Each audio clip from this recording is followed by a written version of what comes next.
Las primeras horas son cruciales en el proceso de búsqueda de una persona desaparecida, proceso en el que convergen diferentes actores y técnicas forenses, donde cada detalle cuenta, proceso exhaustivo y doloroso, especialmente para los familiares, proceso en el que cada rompecabezas es único, con sus retos y complejidades. Mi nombre es Zuli Román y te agradezco me acompañes a Te Encontraré.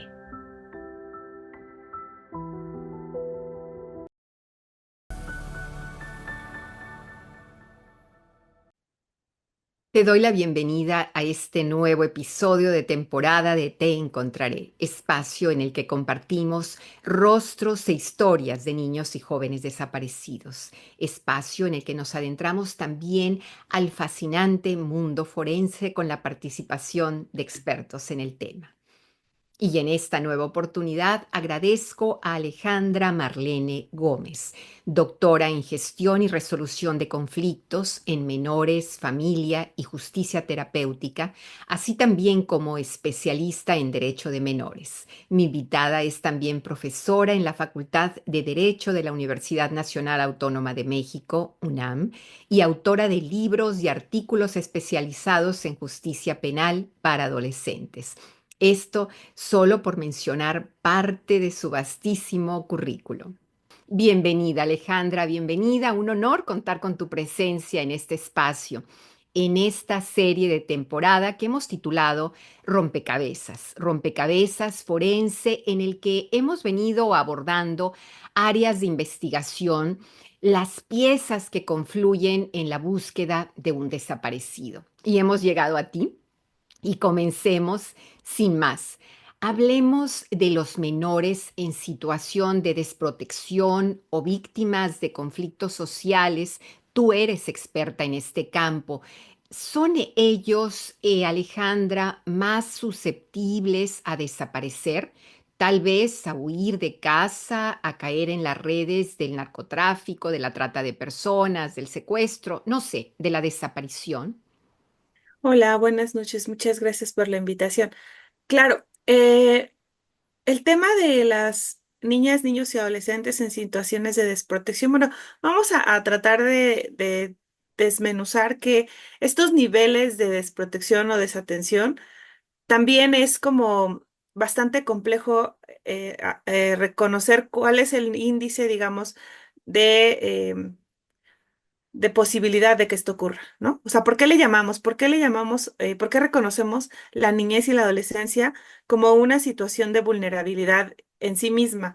Y esto tiene que ver con con las sociedades adultocéntricas y adultocráticas en las que nos encontramos, en donde sí existe un marco de protección especializado.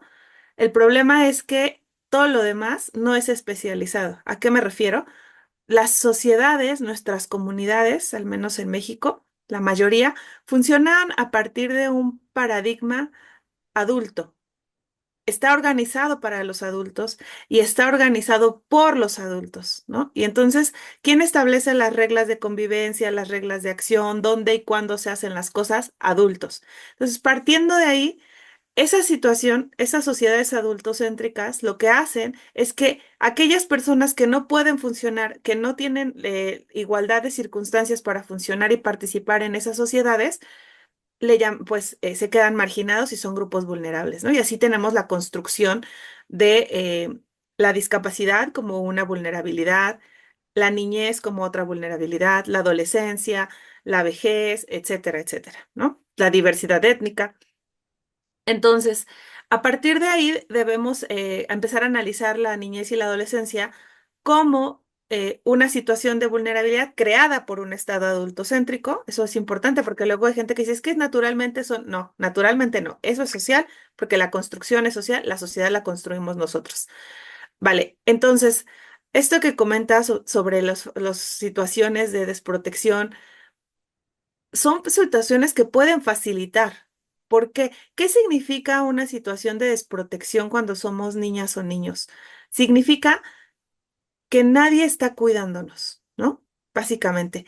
El ser humano es uno de los pocos animales que necesita el cuidado durante su primera etapa de vida, ¿no? Un ser humano por sí solo no puede sobrevivir si nadie lo está cuidando. Entonces, en la primera etapa, cuando hablamos de fortalecimiento de autonomía de movilidad y de poder satisfacer tus propias necesidades, etcétera, necesitamos que alguien nos cuide. Alimentación, aseo, movilidad, o sea, protección física, ¿no? Entonces, cuando nosotros pensemos en protección, no solamente es como barreras limitantes, sino también cuidados, ¿no? Llamémosle también cuidado, que alguien te cuide. ¿Qué es que alguien te cuide? Y eso va desde que cuide qué comes, que cuides qué haces, que cuide cómo lo haces, que cuide que no te lastimes, que cuide que estés sana, sano, pero también que tus interacciones sean sanas, que tus emociones sean sanas, que tu desarrollo sea promovido en una línea adecuada que te beneficie.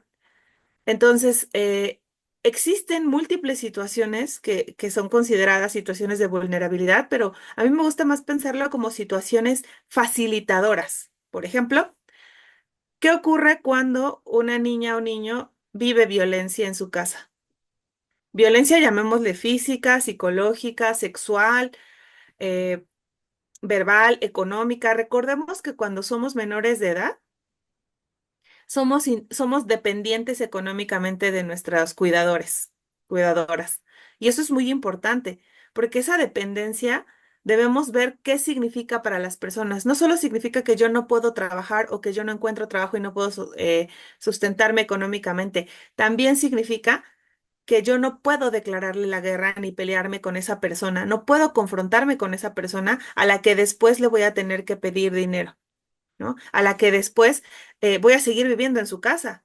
Entonces, eso es lo que construye la situación de vulnerabilidad, ¿no? O sea, no puedes ejercer tus derechos, no puedes defenderlos, porque en esa defensa te puede ir la estabilidad y la seguridad física. Entonces, también el cuerpo, o sea, somos más pequeños y eso también nos pone en situación de vulnerabilidad real, ¿no?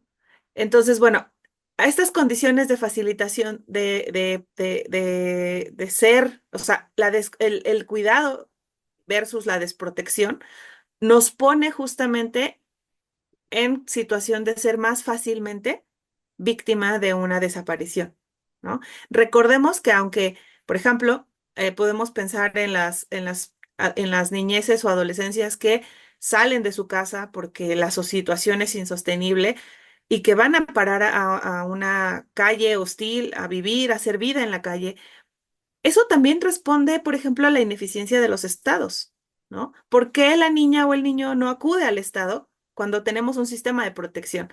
Porque la verdad es que a veces el sistema de protección ve hacia otro lado. Es decir, generalmente aquí en México es una cosa que yo he tratado siempre de promover, donde me dan espacios, es que las niñas y los niños eh, son víctimas y están en situación de vulnerabilidad tan grave y tan compleja.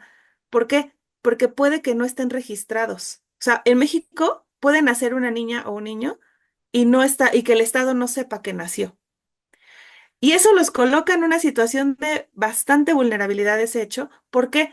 Porque ¿cómo te van a proteger si no sabes que existes? Desafortunadamente, muchas víctimas de feminicidio infantil, niñas, el Estado se ha enterado de que existen a partir de que se encuentra su cuerpo, ¿no? Y eso es algo que debe ser, o sea, que debe ser tomado con mucha seriedad, debe hacerse una acción. Por ejemplo, yo siempre digo que en un hospital, en un hospital público, en un hospital privado, donde nace una niña o un niño, no debe salir sin estar registrada o registrado, ¿no? Y este registro además tiene que tener constancia de su identidad, porque esa es otra cosa. Al menos en México no hay documento oficial de identidad de los niñas y niños. O sea, su documento es hasta que entran a la primaria, pero es hasta que tienen 6 años. A veces a los 5 cuando entran al preescolar, ¿no? Pero entonces, ¿cómo vas a buscar a tu hijo o a tu hija si no hay un documento que conste de su identidad? ¿No? Entonces, eso es bastante grave. Eso es una situación de vulnerabilidad. ¿No? Esa es una situación de facilitación para la desaparición. ¿Por qué? Porque no sabemos cómo buscar a los niños más pequeños. Entonces, desde ahí vamos partiendo, ¿no? Porque nos gustaría pensar que todo es como redes sociales, violencia, pero no, el propio Estado ha sido omiso en esos mecanismos de protección, ¿no? Y creo que, bueno, también los adultos, porque, por ejemplo, aquí en México puedes llevar a tu hija a registrar a tu hijo hasta los 5 años. Ya, y es como, ¿por qué señora no lo trajo antes? Y eso tiene que ver con los derechos como acceso a la salud, por ejemplo, ¿no? Cuando van a ponerle sus vacunas. Anteriormente se les daba una cartilla, ahora no hay dinero para la cartilla, entonces se les da una hojita nada más que las mamás tienen que ir guardando papelitos, ¿no? Así como cuadritos de papel en donde dicen la fecha y la vacuna que le pusieron y entonces a la siguiente vez ya llevan ese de que ya le pusieron y así vamos, ¿no? Entonces es una cosa bastante ineficiente de los sistemas de protección, ¿no? De los sistemas que tienen que atender. Entonces volvemos al tema de cuando una niña o un niño sale de su casa. ¿Por qué una niña o un niño decide irse a la calle? Pues porque su casa no es un buen lugar para ella o para él, por lo que sea. Hay gente que dice, no, es que solo son por berrinches. Bueno, es que incluso si tú tienes un adolescente, una niña que decide irse, pues quiere decir que a lo mejor en la casa no está haciendo lo que necesita hacer, ¿no? Su hogar, su lugar de confort, de resguardo. Pero también tenemos los casos de violencia, tenemos los casos de adicciones, tenemos los casos, por ejemplo, ahora sí hablando ya como de las redes sociodigitales, que tienen mucha influencia, pero también pensemos un poco más, ¿por qué una niña o niño se refugia y por qué empieza a hacer vida en las redes sociodigitales? ¿Qué encuentra ahí que no encuentra en el mundo exterior?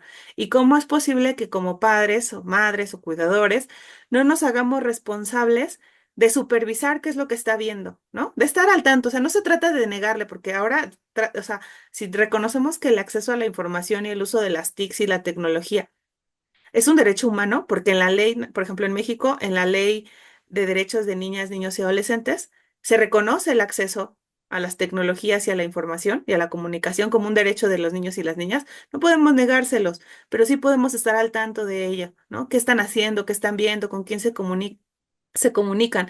Porque la verdad es que en muchos casos de desaparición surgen a partir de que la niña o el niño jugaba en un juego en línea con alguien, empezó a chatear, se mandó fotos, se quedaron de ver, o sea, cosas que uno pensaría que son como muy, muy complicadas, pero en realidad pasan porque las redes sociodigitales nos han superado en mucho y mucho los papás también, porque no saben lo que sus hijos están haciendo y no saben con quién pueden tener contacto, ¿no? Por ejemplo, un caso en el Estado de México, un adolescente, bueno, ni adolescente, perdón, ese era un niño de 8 años, compartió en estos juegos de Facebook, de en línea ahí, compartió una foto de él mismo en su escuela.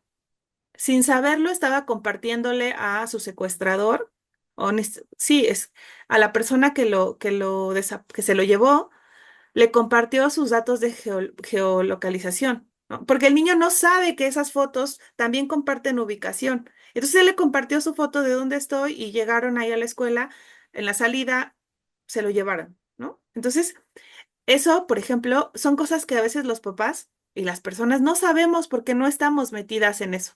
Entonces, es importante que sepamos los riesgos que se enfrentan. Eh, bueno, no sé ya si me extendí mucho, pero bueno, un No, poco no, eso. Alejandra, nos estás llevando, de verdad, te lo agradezco muchísimo por un camino muy, muy interesante, nos estás guiando en esta charla. Y me gustaría, a manera de tener una idea de números, ¿qué tan frecuentes, cuáles serían las estadísticas de las desapariciones de niños o de jóvenes, de acuerdo a tus conocimientos, qué tan frecuentes son? Pues justo te comentaba que el reporte de 2023 nos hablaba de de 25 desapariciones por día, ¿no? Esto es el reporte.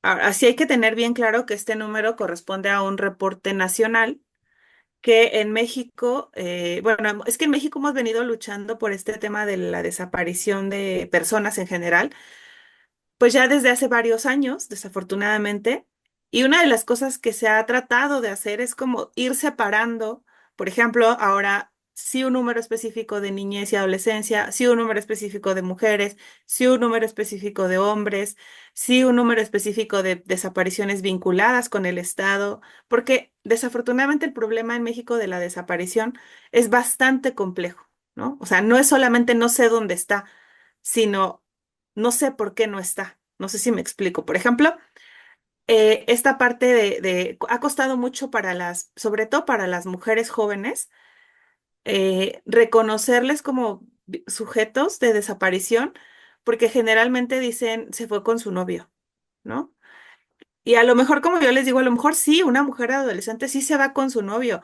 El problema es que aunque se vaya con su novio, aunque su ida haya sido voluntaria, como es menor de edad, necesita esa protección, que la busque y si es que si la encuentran, por ejemplo, desafortunadamente el fin de semana se reportó la desaparición de una adolescente de 14 años en la Ciudad de México, eh, en donde actualmente en 2024, después de que México tiene una sentencia súper trascendente eh, en materia de búsqueda de mujeres,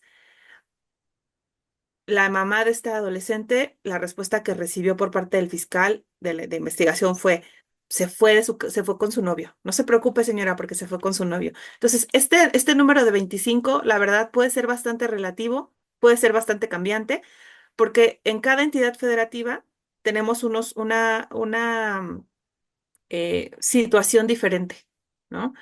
Y entonces, por ejemplo, hay entidades en el país donde reportan que los jóvenes van en busca de trabajo, ¿no? Entonces, por ejemplo, no sé, hay letreros en algunos lugares, se ofrece trabajo, empiezas a trabajar mañana, a presentarse con su INE y ya, o sea, te contratan, ¿no?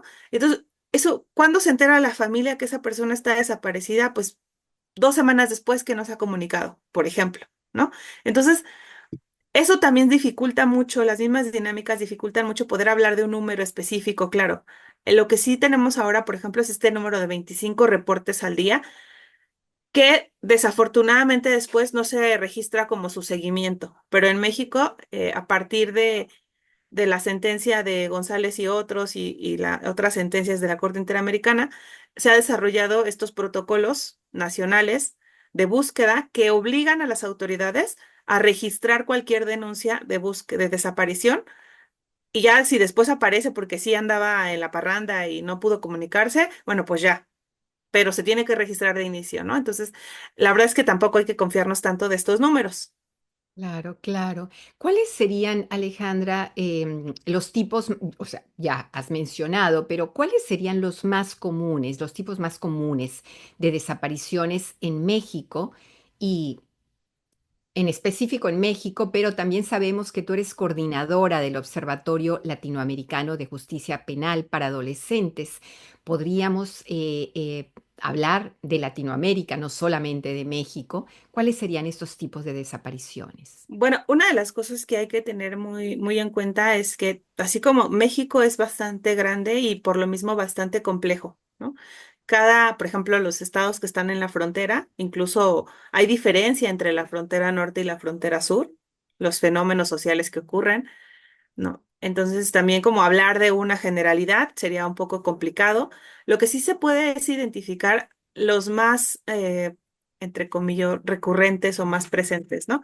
Que claro, dentro de esos tenemos eh, los que, los que se encuentran con ser víctimas de trata, ¿no? ¿Por qué? Porque recordemos que aunque una persona adolescente o niña se vaya, con la persona que se lo quiere llevar o sea, por ejemplo, si una persona encuentra a un niño y le dice, ay, pues lléveme porque mi mamá me golpea o lo que sea, si una persona se lleva eso es un delito, eso es parte de la desaparición porque lo que correspondería es llevarlo al sistema de protección estatal, etcétera. Entonces, el problema es que en esta trata, en México, por ejemplo, tenemos varios tipos o modalidades de trata. Entonces tenemos la explotación laboral, en donde muchos niños, adolescentes, sobre todo niños y niñas, que aparentemente están en situación de calle, más bien están siendo víctimas de trabajo forzado, ¿no? O explotación laboral, o trata de personas con fines de explotación laboral, ¿no? Luego tenemos ya hacia, por ejemplo, las adolescentes, el número se empieza a aumentar o a centrar en la trata de personas con fines de explotación sexual. Entonces, cuando hablamos de trata, hay que revisar que hablamos de muchos tipos de trata. Y, por ejemplo, en los adolescentes, eh, la trata empieza a ser parte de la participación en conductas criminales. Y entonces aquí es como muy, muy confuso porque luego hay gente que dice, es que son casos de prostitución infantil o son casos de adolescentes que deciden unirse. El problema es que no lo deciden, el problema es que son captadas, son captados. Esta dinámica de seducción que opera no se reconoce a veces, ¿no? Porque dicen, bueno, es que si ya tiene 14 años ya y se dedica a la prostitución, es su derecho, su decisión. Y no, estamos frente a casos de trata de personas, ¿no? Eso tenemos que tenerlo muy claro y sobre todo porque estamos hablando de personas menores de edad. Entonces, luego tenemos, por ejemplo, sí, los que por alguna razón deciden dejar sus casas, pero también dentro de esos podemos encontrar algunas personas que deciden dejar sus casas porque hay conflictos con los padres, pero otros también que, por ejemplo, los deciden porque se van a buscar una mejor vida y en ese camino se pierden, ¿no? O sea, ¿a qué me refiero? Por ejemplo, en México tenemos muchos jóvenes ni adolescentes, migrantes no acompañados internos, Mm. ¿no? O sea, que vienen de Oaxaca, la ciudad, y a veces en el camino ahí opera que o sea, los incorporan a grupos de delincuencia, no sé, tienen un accidente también, ¿no? Porque eso es cierto, también muchas personas desaparecidas son víctimas de accidentes.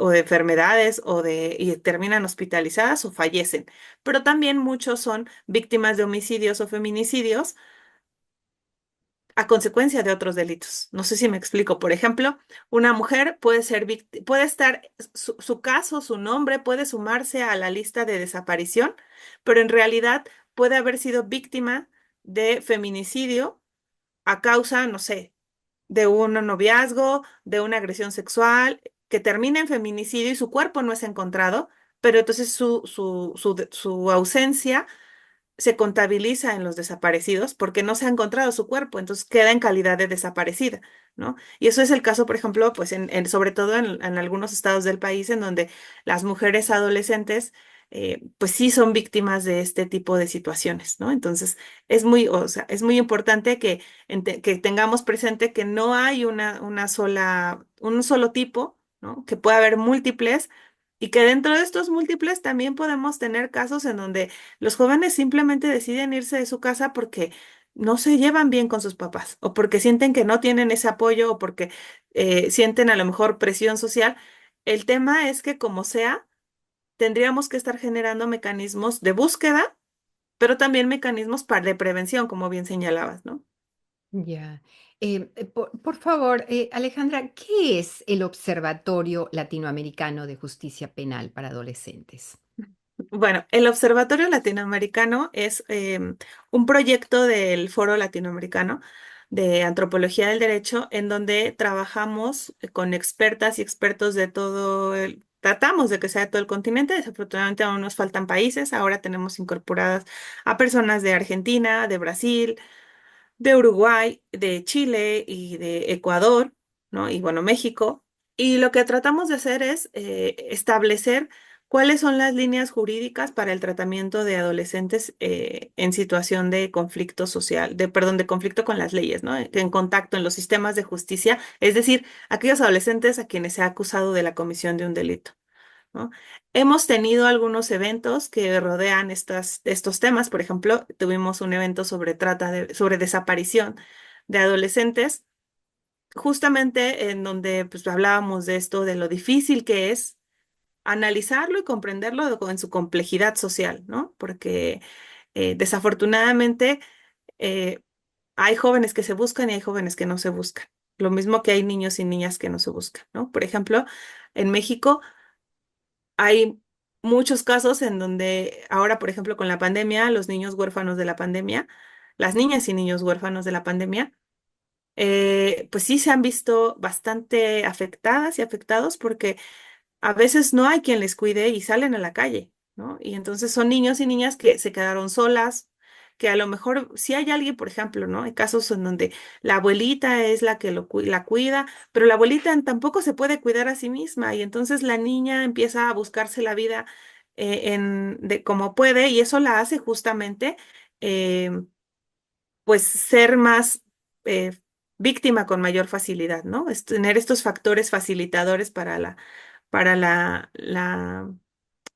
situación de desaparición y de otros delitos, ¿no? Entonces, sí es bastante, en estos espacios que a veces hacemos, pues lo que se busca es conocer, más que saber cuál es la resolución, quizá conocer a profundidad y la complejidad. Creemos que en este foro lo que hacemos, lo que tratamos de hacer es crear espacios para reflexionar y conocer la complejidad de los fenómenos que rodean la situación de las y los adolescentes en América Latina, ¿no? Ya. Tú tienes una formación justamente como perito en psicología forense. En una línea de investigación de un niño o un joven desaparecido, ¿cuáles serían los elementos a considerar?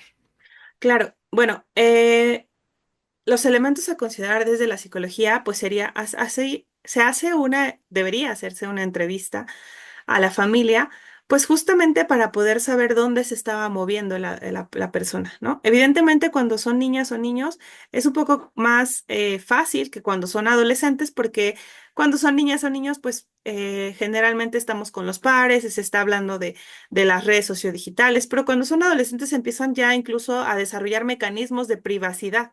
¿No? Y eso complejiza un poco también porque hay muchas cosas que los adolescentes hacen que sus papás no saben. Entonces, sí me gustaría como separar que toda la situación que rodea a la niñez, y en la niñez no pensemos, bueno, en México usamos un criterio etario, ¿no? Que es menores de 12 años y mayores de 12 años. Los menores de 12 años son niñas y niños. Los mayores de 12 años son adolescentes. Pero pensemos en un criterio más tangible, como por ejemplo la escolaridad, ¿no? Aquellos niños que están en primaria y aquellos niños que ya no están, que están en secundaria, que ya salieron de la escuela o están en la preparatoria.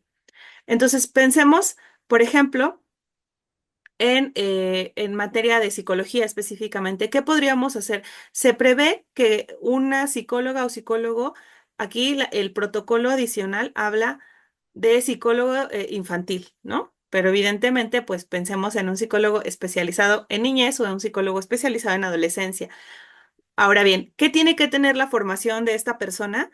Pues tiene que incluir una actualización constante a estas dinámicas de qué está haciendo la adolescencia y qué está haciendo la niñez en este momento. Por ejemplo, yo siempre les digo, una persona que quiera trabajar con niñez o adolescencia, que no sepa las TICs, que no sepa las redes sociodigitales, que no sepa los videojuegos y las dinámicas que ocurren, pues va a ser una persona que a lo mejor su incidencia va a ser un poco escasa, ¿no? O sea, tendremos que estar siempre bien formados y bien actualizados en eso, en el lenguaje, dónde se están moviendo. Porque, por ejemplo, a partir de la pandemia, parece que las personas más jóvenes tienen como una doble vida, ¿no? Su cuerpo está aquí, presente en la realidad tangible, pero su cerebro y sus relaciones y y sus afectividades las tienen en lo sociodigital, ¿no? Entonces, hay que entender eso.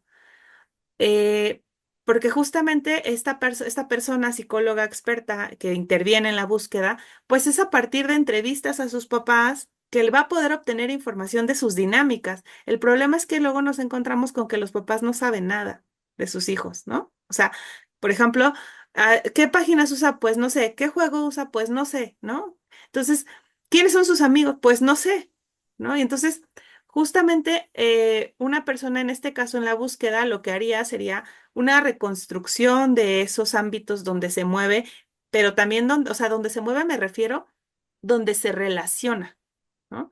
O sea, para poder saber con quién se relaciona, para poder saber, por ejemplo, en muchos casos sí ocurre esto de que el adolescente se queda de ver en una cita porque quedó flechado por Cupido en una aplicación pero no tiene ni las mínimas bases para poder cuidarse, porque no ve el riesgo, ¿no?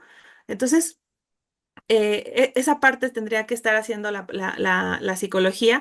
Te digo, el problema que yo veo es esto, que solamente es muy así acotado, va a investigar. Bueno, pero ¿qué vamos a investigar en los psicólogos en esa cosa, en esa intervención? Pues tendremos que investigar eso, ¿no? ¿Cómo es su relación? ¿Con quién se junta? ¿Quiénes son sus pares? ¿Cuáles son? Ahora, si me lo preguntas, eso pasa difícilmente. Difícilmente pasa que una persona psicóloga experta en niñez y adolescencia vaya y se incorpore y vaya a las escuelas, porque realmente es muy complicado pensarlo. O sea, si lo pensamos 25 casos al día, supongamos en México son 32 entidades, ¿no? Entonces supongamos que estamos hablando casi de un caso por entidad o dos casos cada tercer día, ¿no? Y entonces, o sea, ¿cuánto tiempo tendría que dedicarle la persona que lo investigue para ir a la escuela, a la familia, para revisar sus redes?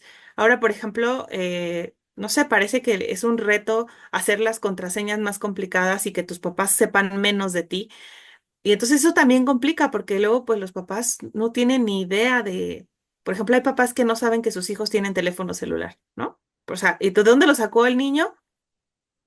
Incluso a veces ocupan sus propios, los de los papás también, ¿no? Los niños más pequeños.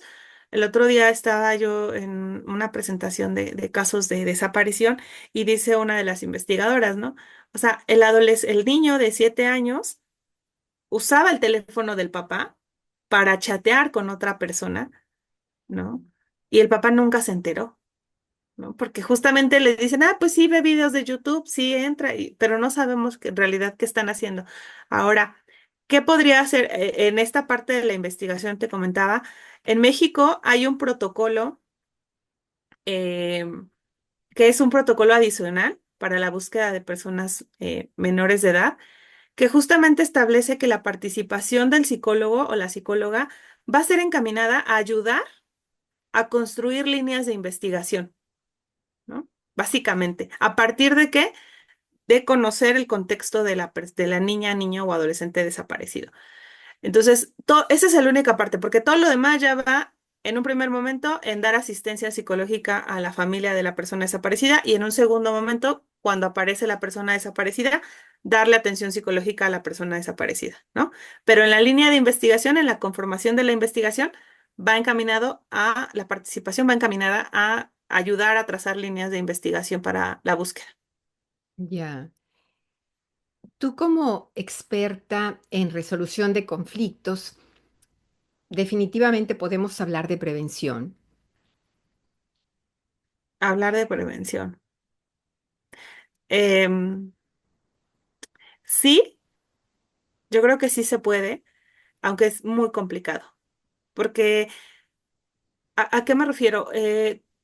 Hace un momento yo decía, tenemos que pensar por qué un niño o niña por qué un niño o niña o una persona adolescente, por qué cree en lo que ve en las redes sociales, por qué comparte su información personal, por qué comparte fotos privadas o por qué, o sea, ¿qué está pasando con ellas y ellos que realizan estas acciones, ¿no?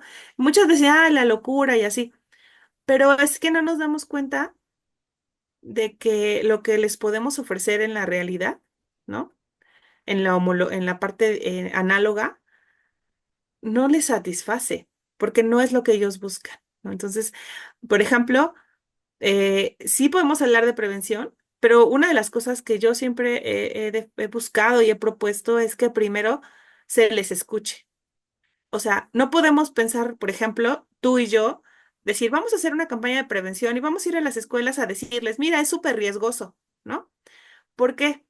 No sé si alguna vez has visto en estas redes como TikTok y así, estos videos en donde la gente te regala cosas, como por ejemplo, ¿no? El otro día uno me sorprendió muchísimo.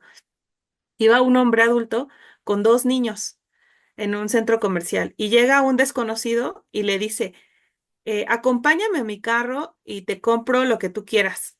Y el papá, o sea, como si me sigues te compro lo que tú quieras, ¿no? Y entonces el papá, primero bien sacado de onda, porque, o sea, no entendía la dinámica, pero luego los niños le dicen, sí, papá, yo sí, o sea, uno de los niños le dice, yo sí lo sigo en tu perfil. O sea, o sea, el niño entraba a las redes del papá y seguía gente.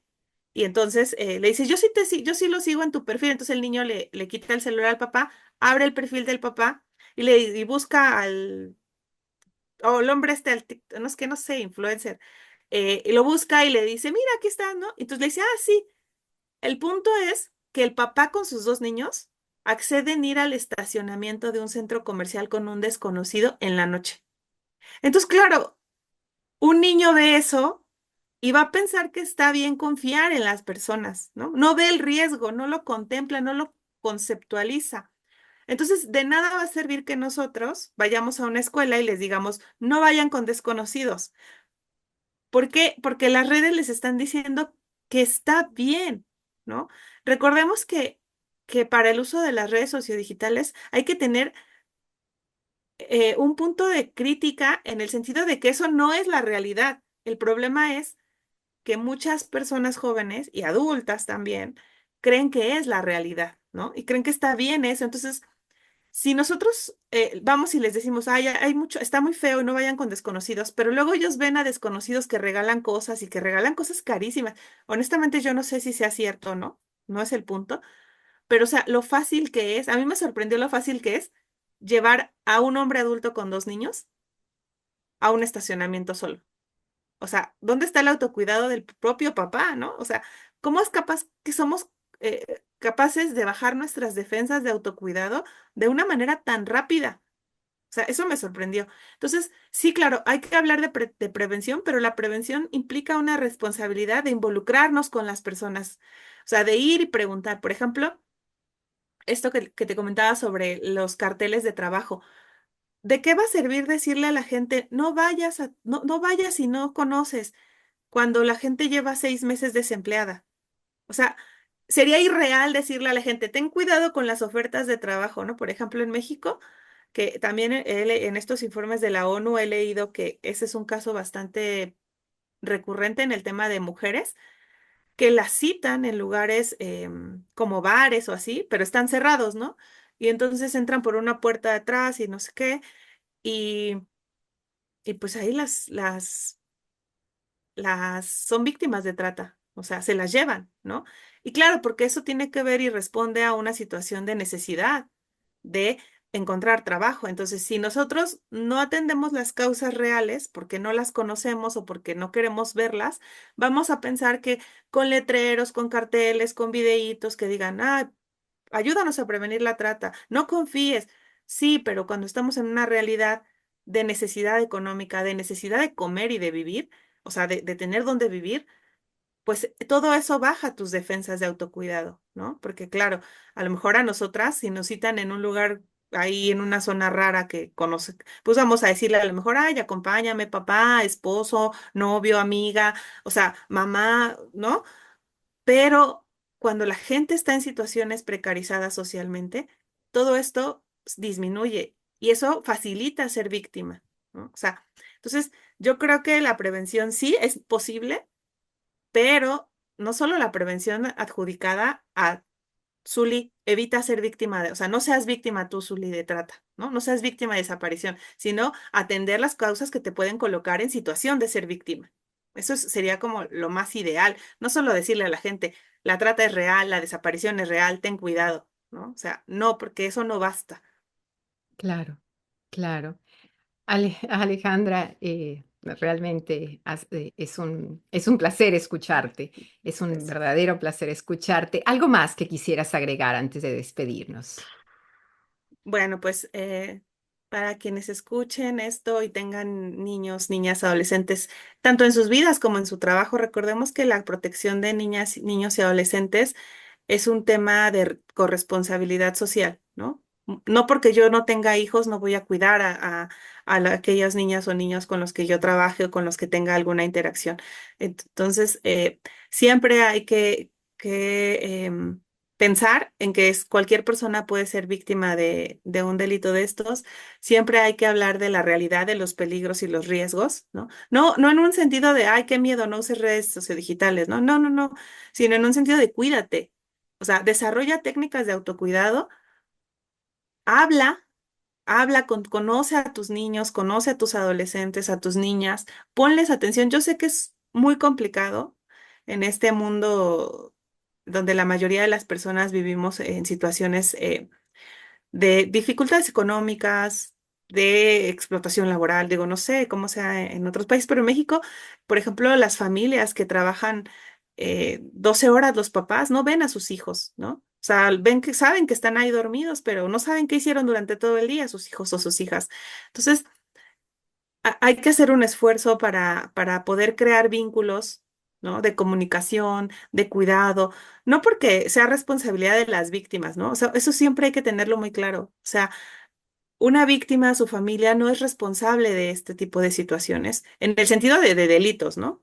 Pero, por ejemplo, pensemos en los que se van de su casa porque en su casa hay una situación que no es buena para ellos o que no es sostenible, pues eso sí se puede evitar a nivel familiar, ¿no? Sí podemos desarrollar comunicación, sí podemos establecer vínculos más efectivos, más de cuidado, no tanto de protección limitante, sino de cuidado afectivo, ¿no? De que haya confianza. Eso es fundamental porque también, por ejemplo, nos va a ayudar en el caso desafortunado que tengamos que estar o que vernos en esa situación, pues nos va a ayudar incluso pues a saber dónde buscar, a dónde ir, etcétera, ¿no? Em, y lo otro es que como sociedad tenemos que ser más sensibles ante estas circunstancias. ¿Por qué? Lo digo porque, por ejemplo, acá en la Ciudad de México, no sé si en otros lados esté ocurriendo cosas similares, pero hay respuestas como si cierras, en este caso que te comentaba de Tláhuac, de la Ciudad de México, de la niña de 14 años, pues la familia cerró las avenidas principales de la alcaldía y la gente le escribía en el chat cosas como, aunque cierres no la vas a encontrar viva y cosas así, ¿no? Entonces, como sociedad también nos estamos volviendo indolentes a estas situaciones y debería ser al revés, ¿no? O sea, debería ser una cosa que nos preocupe a todas y a todos porque esas niñas, esos niños pues son parte de nuestra sociedad, ¿no? Entonces no importa si cometió un delito, no importa si ella se quiso ir, porque, o sea, no, tenemos que pensar que son parte de nuestra sociedad y tenemos que ser parte también, pues, de eso que nos gusta mucho decir, ¿no? Ese tejido social que queremos reparar. O sea, yo siempre les digo, estas situaciones no rompen el tejido social. Estas situaciones se dan a partir de que el tejido social está roto, que permite que pase, ¿no?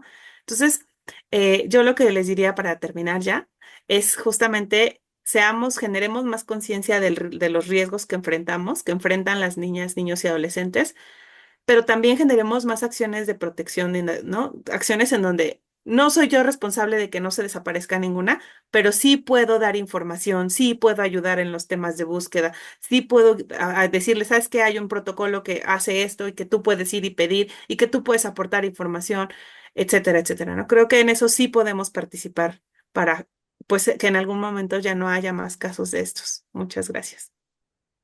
Ha sido un placer conocerte y compartir contigo este espacio. Gracias, Alejandra Marlene Gómez, profesora de la Facultad de Derecho de la Universidad Nacional Autónoma de México y coordinadora también del Observatorio Latinoamericano de Justicia Penal para Adolescentes. Gracias, gracias por tu tiempo, por habernos adentrado a este interesantísimo tema. Muchas gracias. Y sin más, te recuerdo que en medio de este mundo complicado te encontraré. Es también una invitación abierta para quien vio algo o escuchó algo pueda sumar en la cruzada de quienes buscan a sus hijos. Si quieres conocer la lista de niños y jóvenes desaparecidos en Estados Unidos, hacer una denuncia de una desaparición o bien si tienes información que pueda llevar al paradero de un menor desaparecido, puedes comunicarte directamente a tips.fbi.gov, al Centro Nacional de Niños Desaparecidos y Explotados, NECMEC, al 1-800-843-5678, también a Crime Stoppers al 1-800-222-8477 y puedes contactarnos también directamente a t.encontraré.podcast@gmail.com y tu información será confidencial. Hasta muy pronto.